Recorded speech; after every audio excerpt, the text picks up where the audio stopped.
नमस्कार दर्शकवृन्द, स्वागत छ अर्थ ज्ञान व्लग्समा। आजको भिडियोमा हामी कुरा गर्नेछौँ युनाइटेड अजोड इन्स्योरेन्स लिमिटेडको राइट शेयर हकप्रद शेयर सम्बन्धी सबै महत्त्वपूर्ण जानकारीहरू। यदि तपाईँ यो कम्पनीको शेयर धनी हुनुहुन्छ भने यो जानकारी तपाईका लागि अत्यन्तै उपयोगी हुनेछ। राइट शेयर स्वीकृति। युनाइटेड अजोड इन्स्योरेन्स लिमिटेडको हकप्रद शेयर निष्कासन प्रस्तावलाई सिक्युरिटिज बोर्ड अफ नेपाल SEBON ले 2082 माघ 27 गते स्वीकृति दिएको थियो। राइट शेयर विवरण।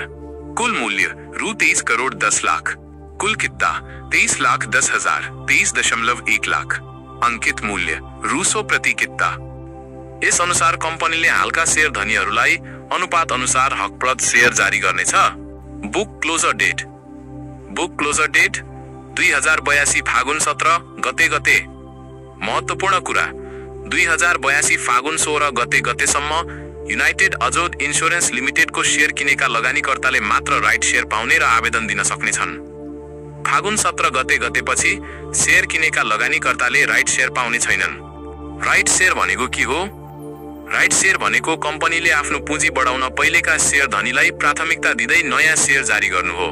यसका केही फाइदा र पक्षहरू। शेयर धनीलाई सस्तो दरमा नयाँ शेयर किन्ने मौका। कम्पनीको पुँजी संरचना बलियो बनाउनु।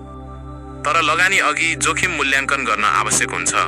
लगानी अघि ध्यान दिनुपर्ने कुरा। राइट शेयरमा आवेदन दिनु अघि 1. कम्पनीको फाइनेन्शियल रिपोर्ट।